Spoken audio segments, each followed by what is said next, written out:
Hey, Power Movers, how are we today? Today we've got a special treat on the podcast, Garrett Wood. And Garrett's going to tell us, all about what he brings to the world. What from hypnosis and understanding stress and, how we should live our lives.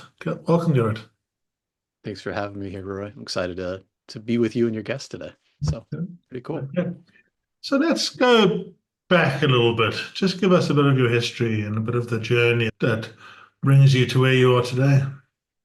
Yeah, I opened my clinic in 2018, not too long after I was in a big corporate environment. I had a lot of people working.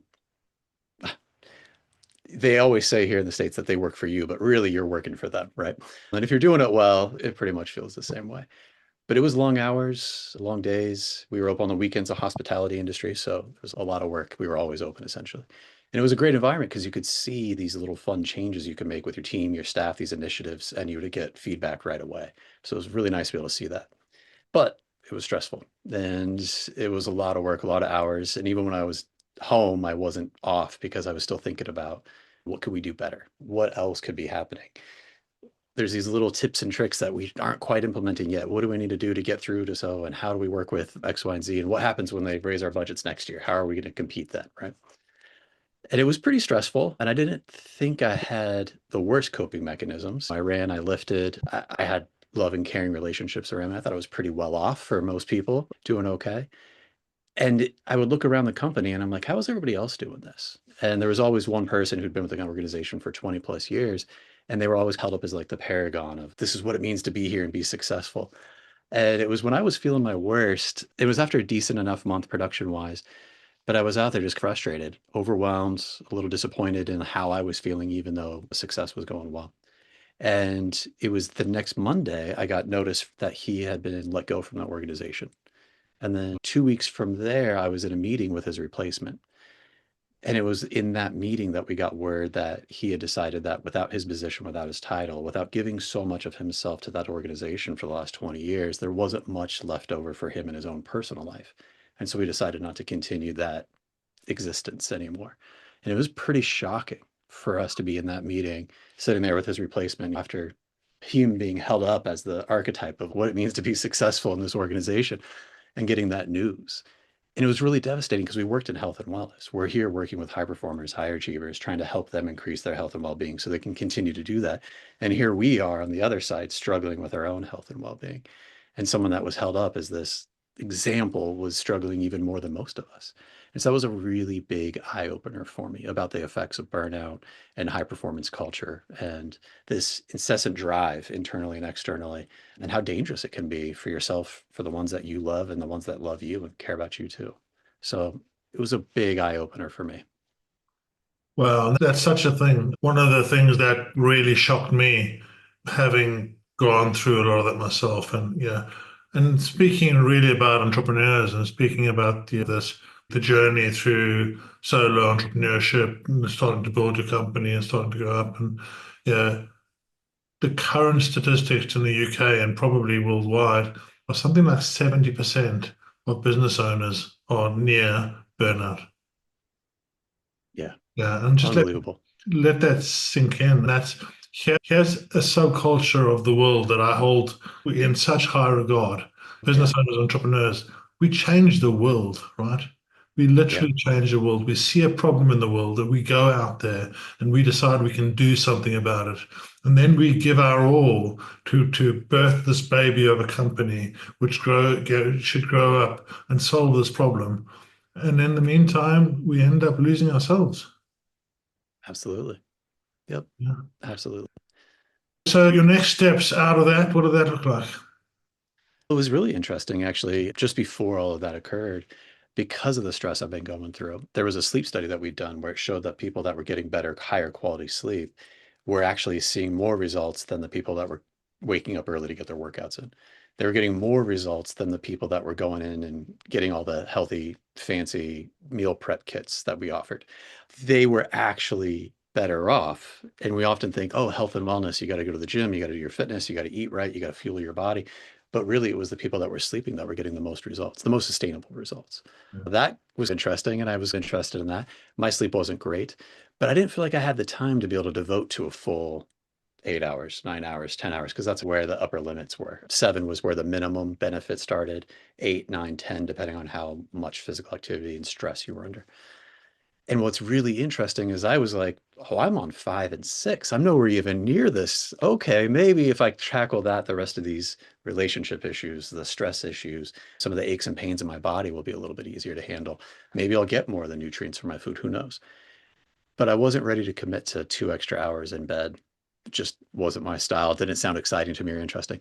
But there was other studies out there about non-sleep deep rest and the effects and benefits that can have relative to traditional sleep.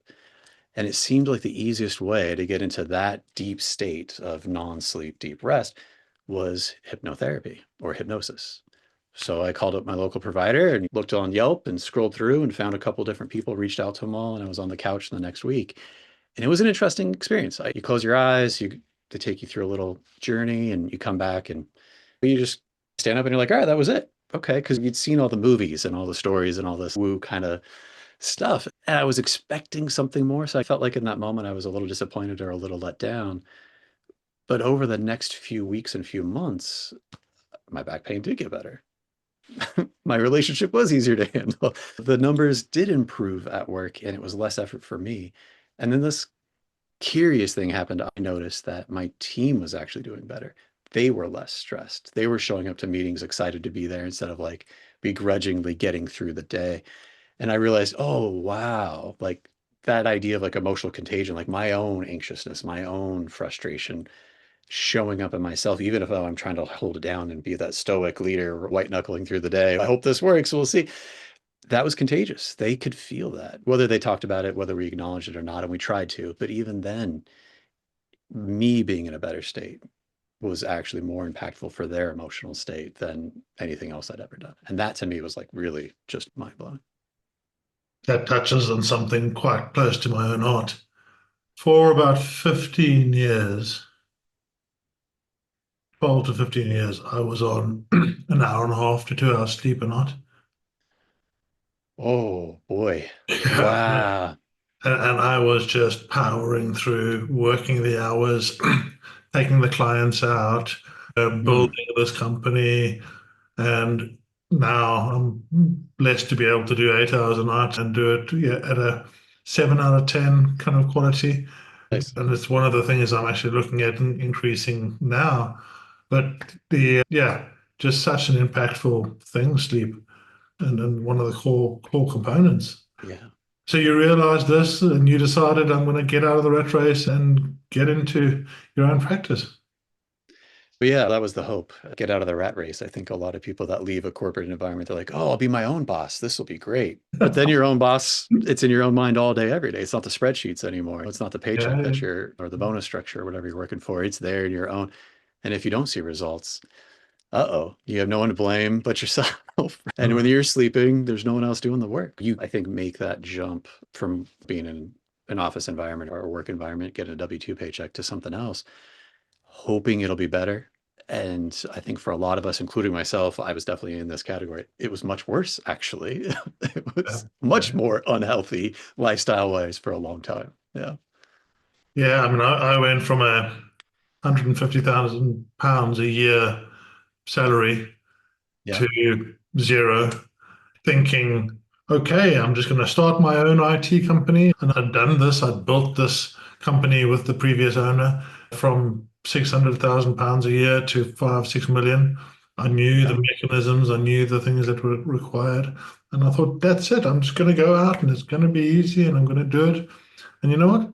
Not one person that I spoke to would talk to me. Yeah, because at that stage, I'm now a solo entrepreneur. I've got no Mm, financials. I've got no history. Yeah, yeah. I didn't go. I purposely didn't go for any of the previous clients that I'd gone for because that was my own value set. Was I needed to do it, on my own and Yeah. not manage the previous company. And I had to really rethink everything. And I was like, okay, so what can I do? So I decided to go and do computers for home users. Oh, wow. completely different And subset of the market. yeah, and my logic at that point was I could go out to high value households and speak to them, and then hopefully they would take me to the businesses, and that's what eventually happened. And I, yeah, still worked the hours, and like you say, still carried on with the no sleep, and ended up doing £150,000 turnover in my first year. So that was, yeah, that was okay. But yeah, you're right. It just went from bad to somewhat worse. Just somewhat worse. Yeah. And no guardrails, no systems, no structures. It's Yeah, all in here. It's got to come from you. If you're not doing it, there's no one else to pick up the slack anymore. It's a yeah, big deal going from a team environment to being on your own. yeah. It's an eye opener. Yeah, Yeah, good point there, because the journey of entrepreneurship is way more lonely than people think. absolutely. Yeah. Yeah. It's, I think a lot of people go, oh, you got a good job. Why are you leaving?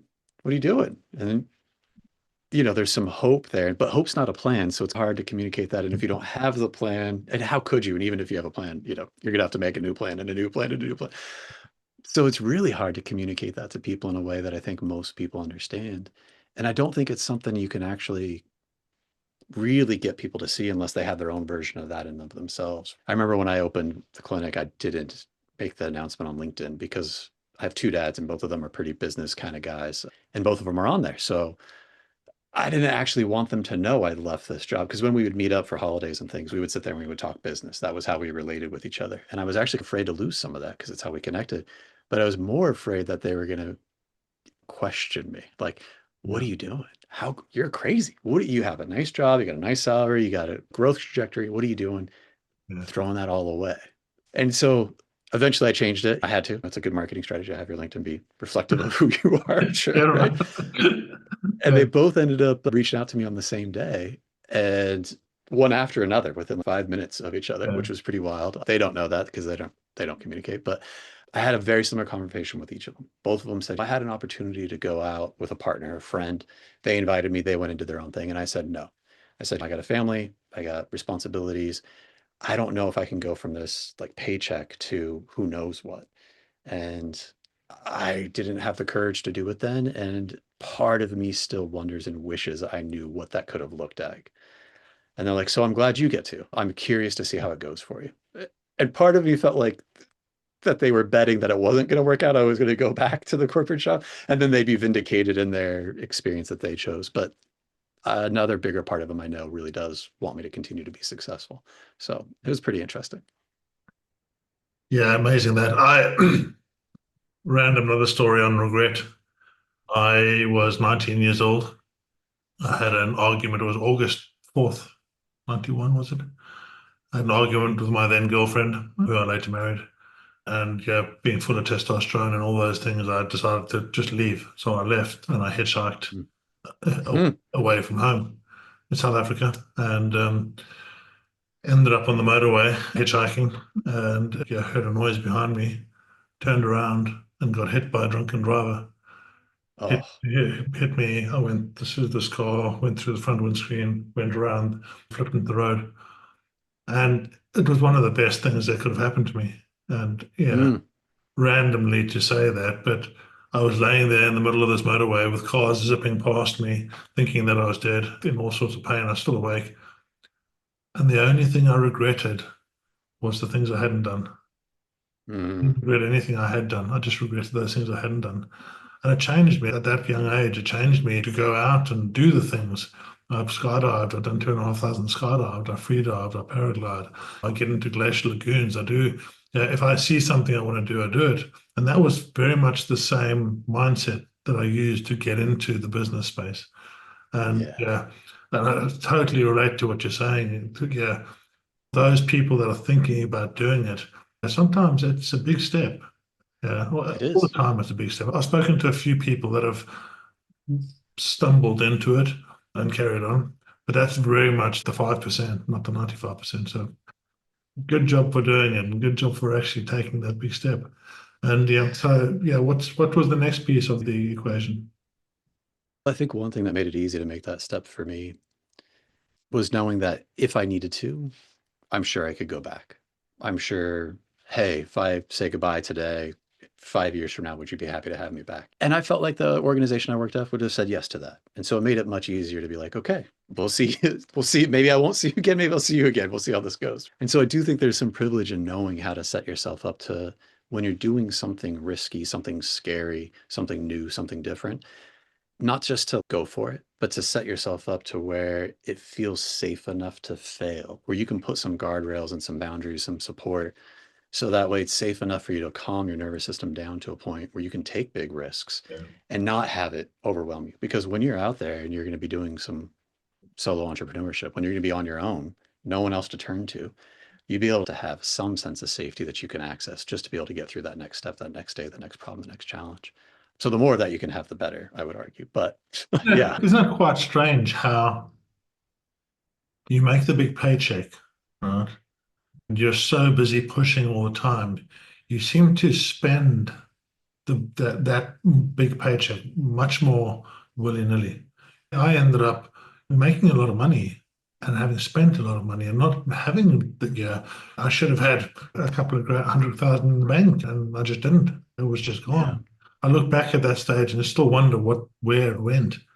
Yeah, I took the step with not very much coming in, and in some respects, that pushed me to make it work. Because if I didn't make it work, yeah, I had the guardrail of being an IT engineer with a lot of experience, and I could always get a job. sure. Yeah, so Yeah, for sure that was my fallback position. And I have another question for you. How many yeah. times did you ever think about going back? Oh, often.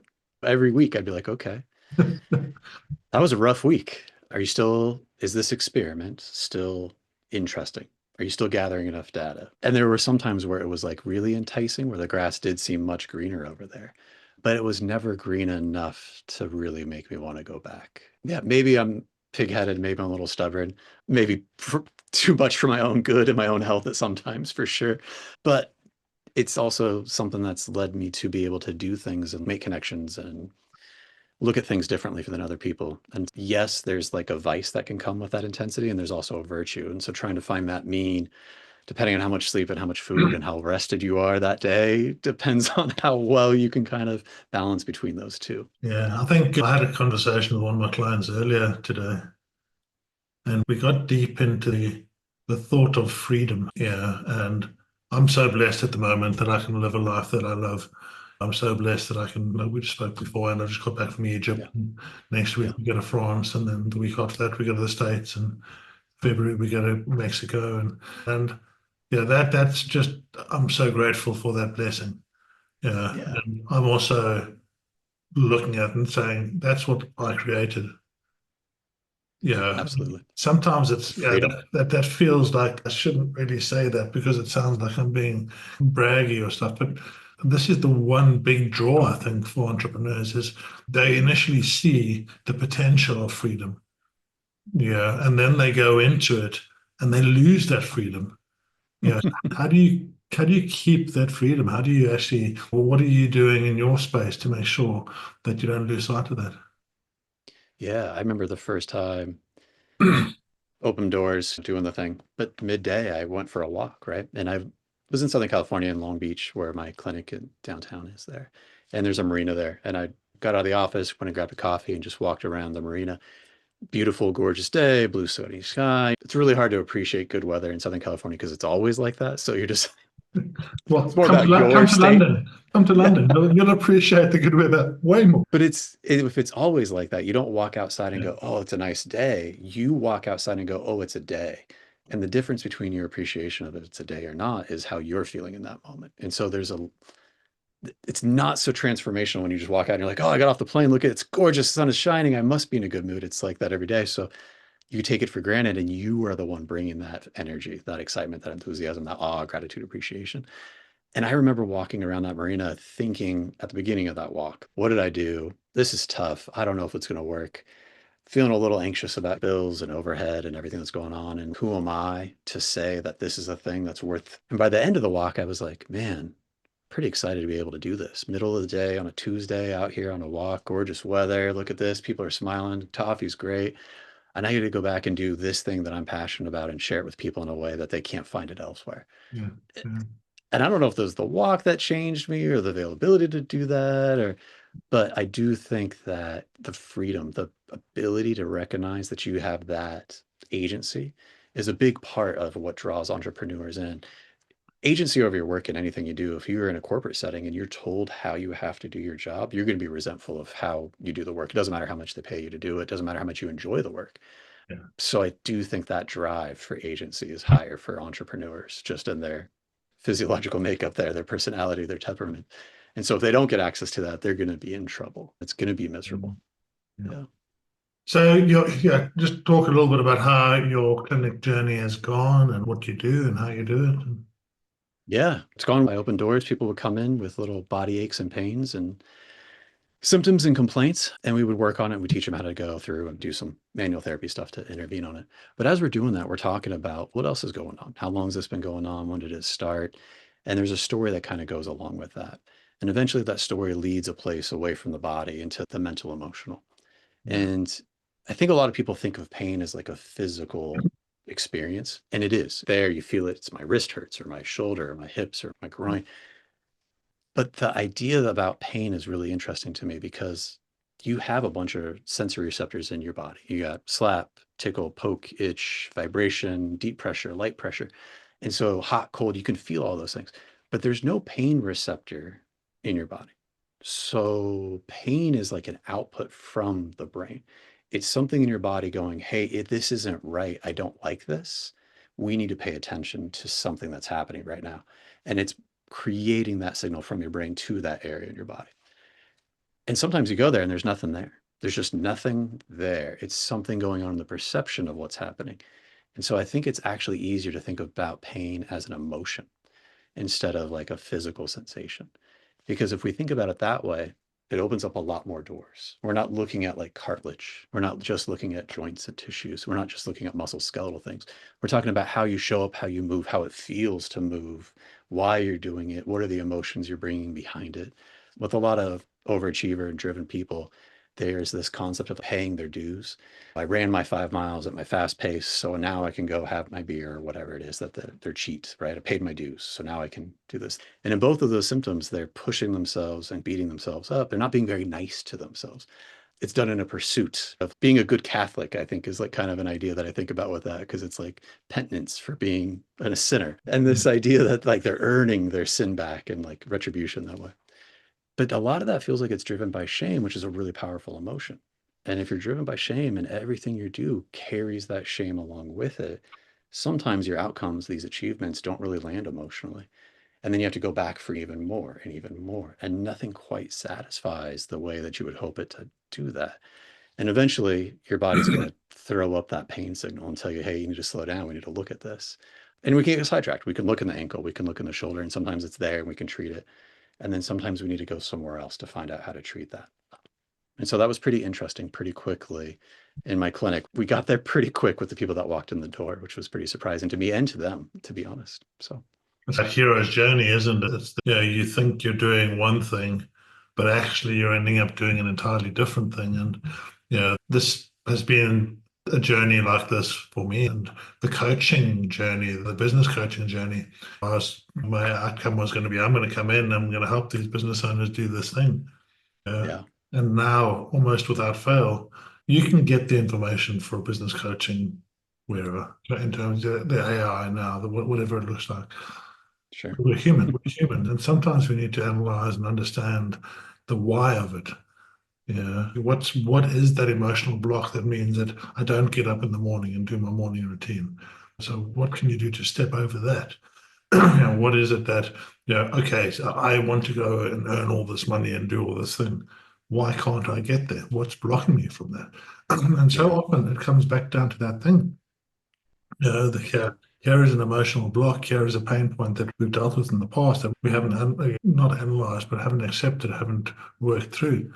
Yeah, I do a lot of meditation work now, and one of the people I follow is Joe Dispenza, and mhm, he goes deep into the sympathetic and the parasympathetic mode and understanding how this all ties together. And I love the way that he says we need to take history and turn it into our wisdom. So we need to take our emotional history and turn it into our wisdom.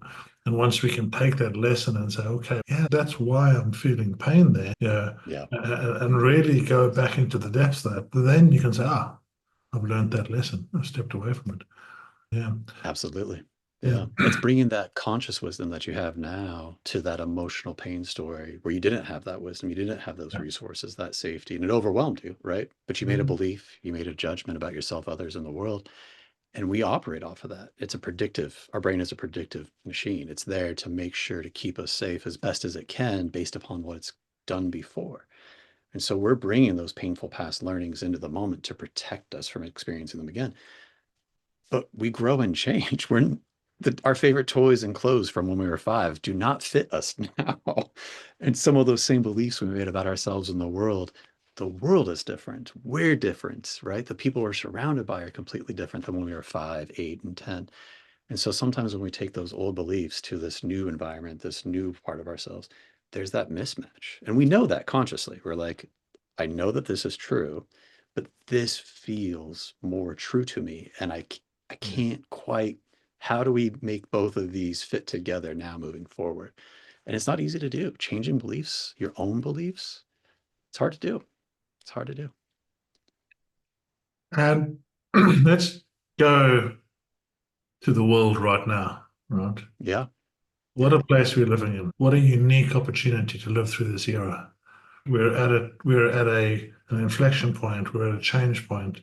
Yeah, and yeah, I see so many people taking the ostrich syndrome. I'm just going to put my foot Mm. in the sand and I'm going to ignore it. AI is coming. Oh, AI is here. The train is building. And this is going to have such this that there's these big organizations letting go of 15,000 people and 10,000 people and changing, yeah, changing their modalities and the humans falling away in a lot of things. And, yeah, yeah, we have such a big change coming that the emotional intelligence is going to be a key component for people that actually want to step forward.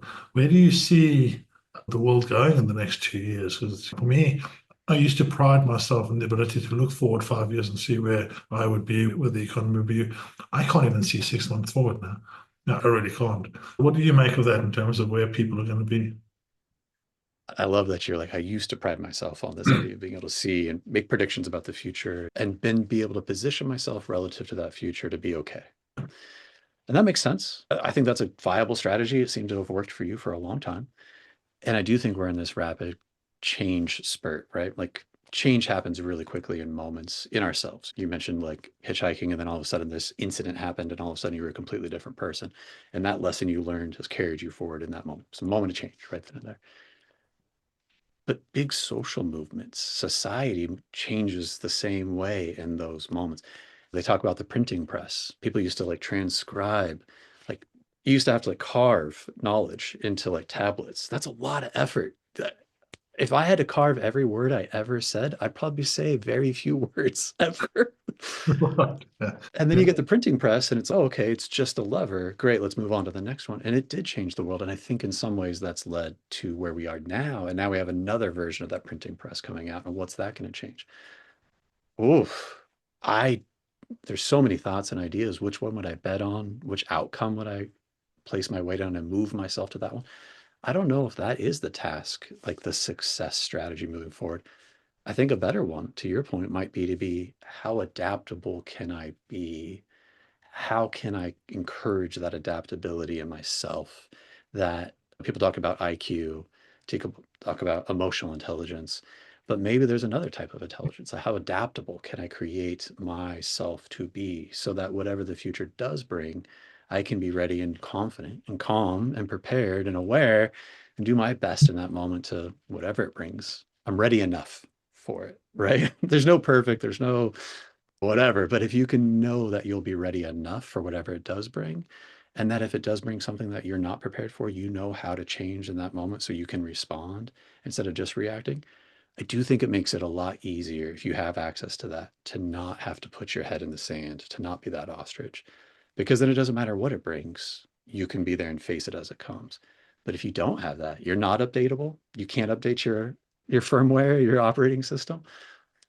Oh, you don't have a lot of options. You either got to figure out a place to go back to where it was in a small corner of the world where you can still carve that out, or you have to put your head in the sand or just be at the mercy of as it comes, because So change is going to happen.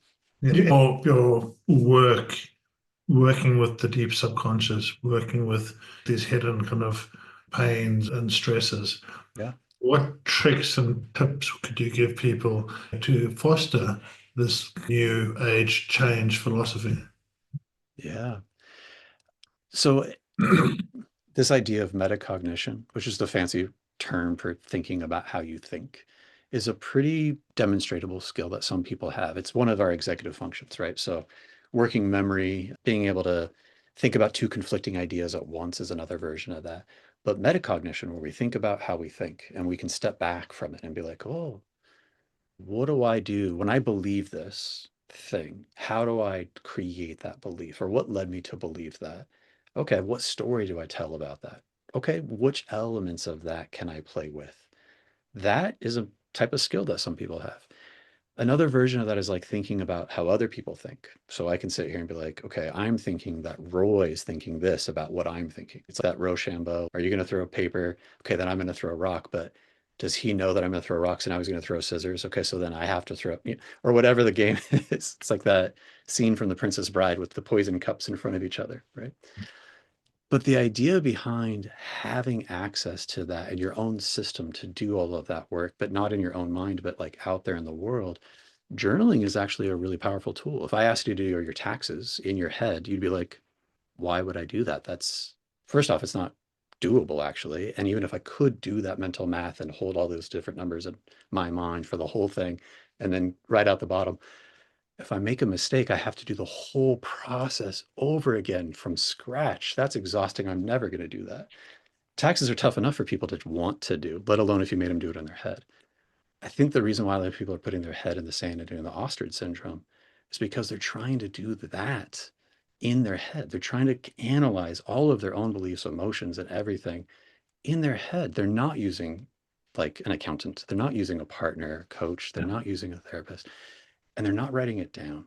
So every time they come to a conclusion and then it doesn't work, it doesn't create that predictive error still there, they're not working out, they get overwhelmed and they shut down because they're like, well, that wasn't worth doing. And it was a lot of brain power. It's a lot of emotion. It's a lot of effort. And I got nothing for it. Ugh. And if you have to start from scratch every time, I, I don't know how many times you're going to do that before you're done. Yeah, and we have tools now, right? And yeah, Mm, I love that you brought up journaling. I've literally just written an article on it that I need to post because, yeah, I never wrote very well in terms of, yeah, I should have been a doctor, basically. I couldn't read my own writing. And through this journey of AI, I've spent 2.5, 3 years since ChatGPT was out really digging into it. And one of the things that I've actually found that works really well for me mm, is to journal with AI. So yeah, I get up in the morning, yes, and we have 5 million thoughts in our head, yeah, of which we can think about 10 or 15 or 20 of them at once. And yeah, maybe. yeah, Yeah. yeah. So I literally get up in the morning and I'm like, okay, yeah, it used to be ChatGPT, now it's Claude.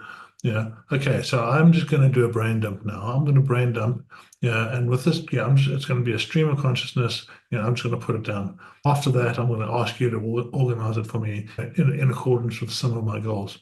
And I just go, yeah, and I just Yeah. let it all out until there's nothing left. And sometimes it's 2 minutes, and sometimes it's 10 minutes. And yeah, it just frees up my head. It frees up the space in my head. And that kind of brings me to the point that I'm trying to make with a lot of people about AI. AI is a tool, right? Yes. Firstly, it's a tool that's been created in image of us. Sure. And Yep. people are looking at it and saying, "Oh, it's big and it's clever and it's all these things." It's not. It's a mirror of humanity. It's trying to mirror humanity and human thought and human process. So that's the first point. The second point is if we have this tool that we can use, yeah, how can we use it so that we can Mm, think in a more productive way? And I mm, hear so many people saying, "Oh, AI is going to make you stupid," and I've found exactly the opposite. I feel that I have 50 or 80 more IQ points when I'm using AI because I don't have to store the information in my head anymore.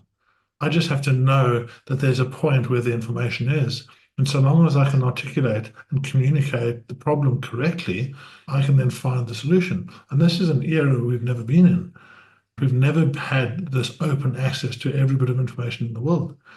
And thinking, yeah, I love this thought process of yours. How do we actually think differently?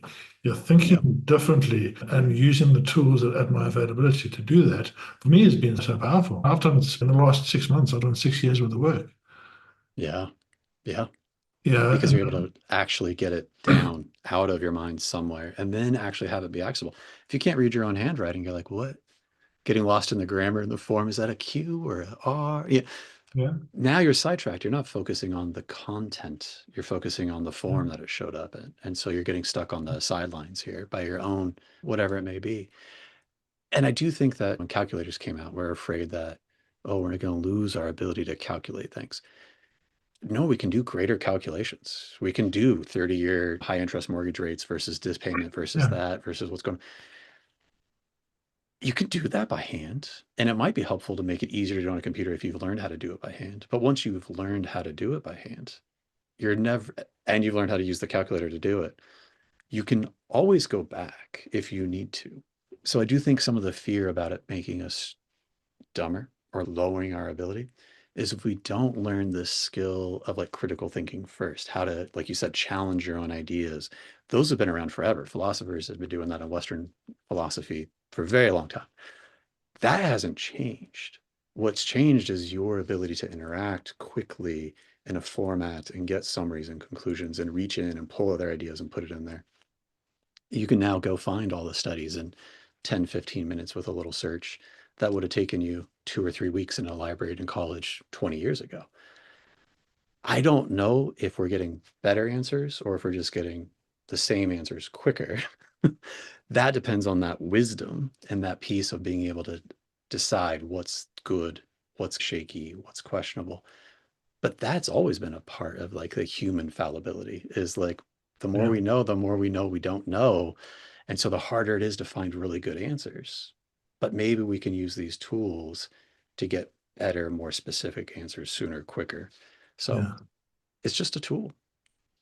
I mean, I think about, 120 years ago, Mm. and yeah, we just had the first airplane, right? The Wright brothers, they Yeah. jumped in the first airplane. And yeah, I've had this conversation philosophically with a lot of people over the years. And Yeah. to me, this was one of the key moments when humans were able to communicate faster because Yeah. information was able to move faster. I know the telephone and all these kind of things, but now you're Yeah. able to move a large amount of data quickly. And that sped things up. And I just see this now as this is the next stage of that. It's an evolution that we're going through. And yeah, Yeah. you think about all the things that are happening with the microbiome or with the DNA or with the, now we can process all of that so much quicker. They're talking about within 10 years, there's not going to be any disease that's not curable. Oh yeah. Where are we going to be as a society with all of that? Right? Yeah, we're going to have to think differently. We're going to have to do differently. And I honestly believe that there's 2 points to this from a business owner point of view. If you are putting your hand in your sand, your head in the sand and not doing something, your company is not going to survive because there's another company, is going to serve those needs more. If you think about it from the point of view, actually, I've got 10 staff working for me, arbitrary number, and I'm going to go and learn all the AI stuff. There's one school of thought is, I don't want to let my 8 people go so that 2 people can do it. And that's fine. But how about if we thought about it from a different point of view? How about we think, okay, I've got 10 people. With those 10 people, I can get them now to work 4 hours a day instead of 8 hours a day, and I can do 10 times the amount of work. And in that work that I'm doing, I'm actually bringing the human to the top. I'm getting the customer service right. I'm having human interactions more. And I'm just using the AI as a tool to optimize and to make things better for my team. Can we bring more human back? Because I think in COVID, we lost that so much. We lost the touch. We lost this communication. And yeah, the really weird thing that's happened to me with AI is it actually taught me to communicate better. Because Mm. now I'm starting with ChatGPT. How many times have you heard people say ChatGPT is rubbish? It doesn't give me anything. Yeah. And every time I hear that, I'm like, yeah, you need to learn how to communicate. Yeah. I would have Yeah. learned how to communicate better with my partner, better with my daughter, better with my staff. Because as I'm going through the journey with AI, I'm realizing how unclear I actually am. Because I'm like, Yeah. okay, here, I want this. And it comes back and it says, yeah, there. And I'm like, that wasn't what I asked for. And then I look at what I said before and I'm like, okay, yeah, I can see where I'm wrong here, right? Yeah, Let me so, edit this. Oh, better outcome, right?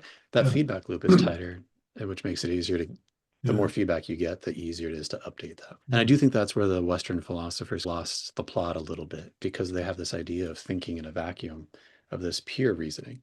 And they've avoided that from the reality that we live in.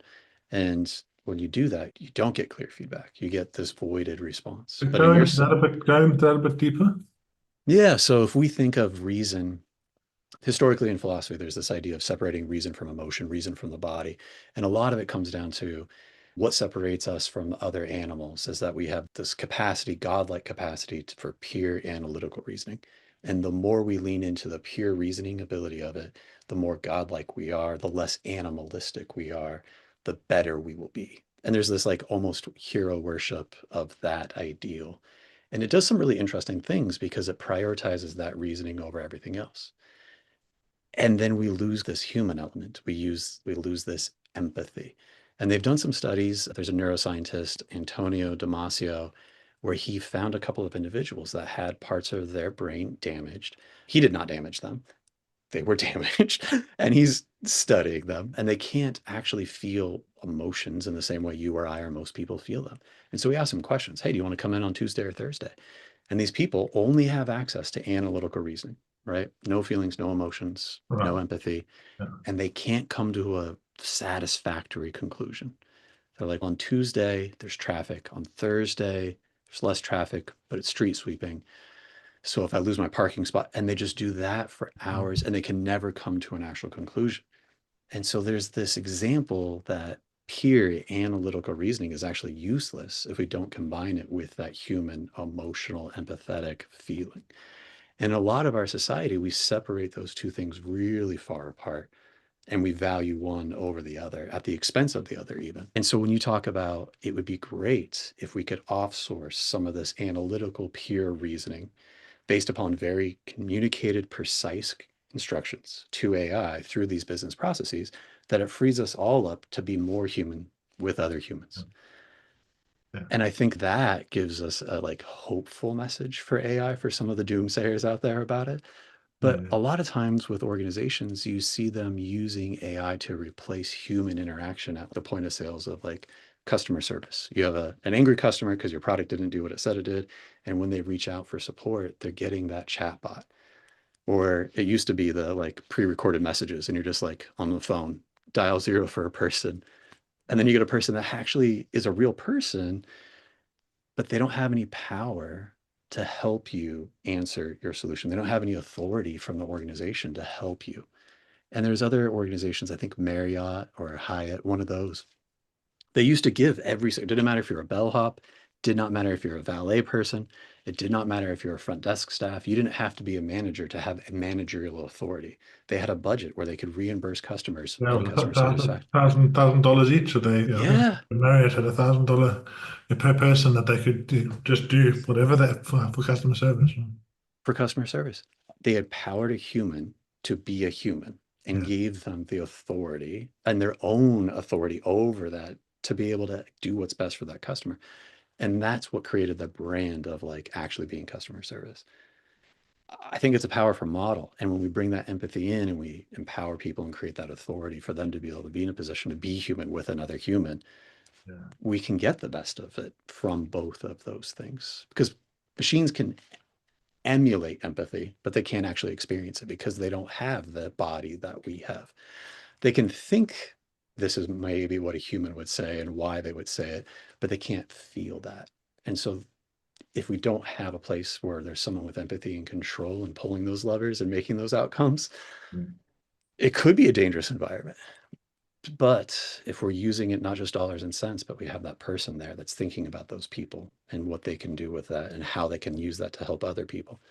Oh, and then we're using this tool to help facilitate them in that process.